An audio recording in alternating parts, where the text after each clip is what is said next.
আজকের ভিডিওটা শুরু করছি একটা ছবির কথা দিয়ে। একটা ছবি, মাত্র একটা ছবি, আর সেই একটা ছবি এখন পশ্চিমবঙ্গের রাজনৈতিক মহলে ঝড় তুলেছে। কারণ যাদের আমরা এতদিন একটা রাজনৈতিক শিবিরের মুখ হিসেবে দেখেছি, তাদের কয়েকজনকে হঠাৎ করেই দেখা গেল মুখ্যমন্ত্রী শুভেন্দু অধিকারীর প্রশাসনিক বৈঠকের সঙ্গে যুক্ত আলোচনায়। আর তারপর থেকে শুরু হয়েছে একের পর এক প্রশ্ন। দেব কেন সেখানে? জুন মালিয়া কেন সেখানে? এটা কি শুধুই প্রশাসনিক আলোচনা, নাকি বাংলার রাজনীতিতে এমন কিছু ঘটছে যেটা সাধারণ মানুষ এখনো পুরোটা বুঝে উঠতে পারেনি? ভিডিও শেষে আমি আপনাদের সামনে এমন একটা প্রশ্ন রাখবো যেটা এখন রাজনৈতিক মহলের ভেতরে সবচেয়ে বেশি ঘুরছে। তাই ভিডিওটি আপনারা শেষ পর্যন্ত দেখুন। চলুন শুরু করা যাক।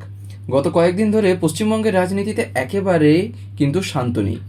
একের পর এক রাজনৈতিক জল্পনা তৈরি হয়েছে। কখনো সাংসদের অবস্থান নিয়ে প্রশ্ন উঠছে, কখনো বা দলীয় অন্দরের অসন্তোষ নিয়ে আলোচনা হচ্ছে। তার মধ্যেই আজকের এই ঘটনাটা নতুন করে আলোচনার কেন্দ্রবিন্দু হয়ে আবার উঠে দাঁড়িয়েছে।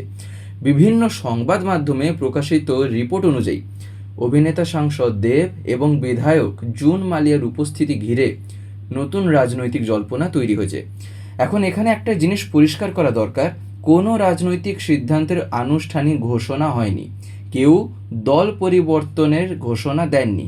কিন্তু রাজনীতিতে অনেক সময় ঘটনাটার চেয়েও বেশি গুরুত্বপূর্ণ হয়ে ওঠে ঘটনার টাইমিং।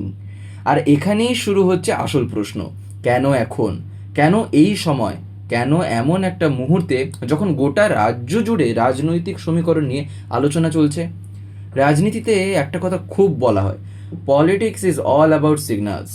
সব বার্তা প্রেস কনফারেন্স করে দেওয়া হয় না। অনেক সময় একটা বৈঠক, একটা ছবি, একটা উপস্থিতি, সেটাই বড় বার্তা হয়ে দাঁড়ায়। আর সেই কারণেই আজকের ঘটনাকে ঘিরে এত আলোচনা।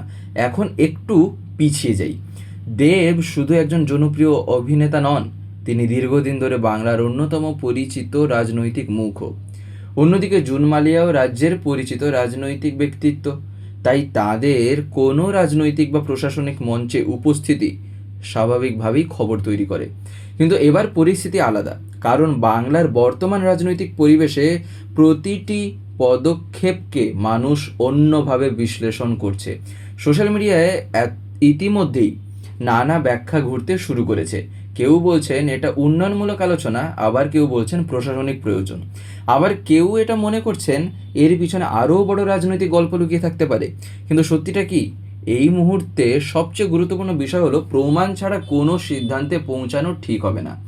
কারণ রাজনীতিতে এমন একটা জিনিস বলতে পারেন আছে, তা হচ্ছিল স্পেকুলেশন আর কনফার্মেশন। এই দুটো জিনিস কিন্তু কখনোই যে এক নয়, এটা কিন্তু রাজনীতিতে আমরা বেশ ভালো মতন জানি।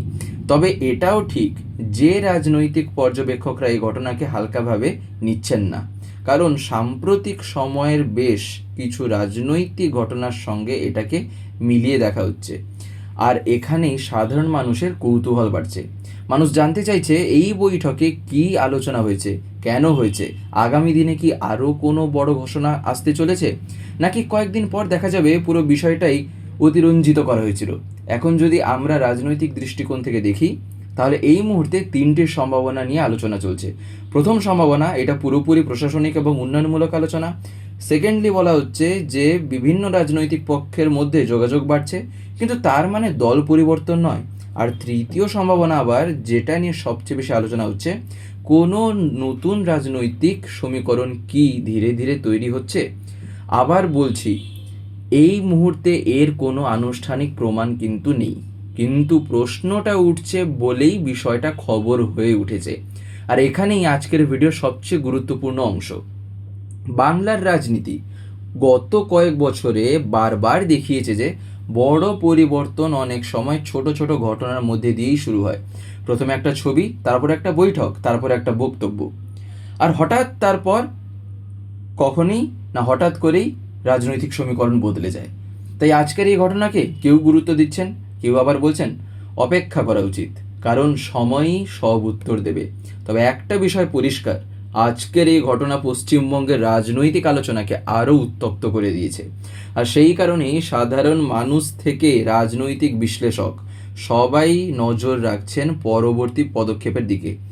তাহলে আপনাদের কি মনে হয়, এটা কি শুধুই প্রশাসনিক বৈঠক, নাকি এর পিছনে রয়েছে আরও বড় রাজনৈতিক বার্তা? কমেন্টে আপনার মতামতটি অবশ্যই জানাবেন। ভিডিওটি ভালো লাগলে একটি লাইক করে দেবেন, শেয়ার করে দেবেন এবং চ্যানেলটিকে সাবস্ক্রাইব করুন। আবার দেখা হবে পরের কোনো এক ভিডিওতে। ধন্যবাদ।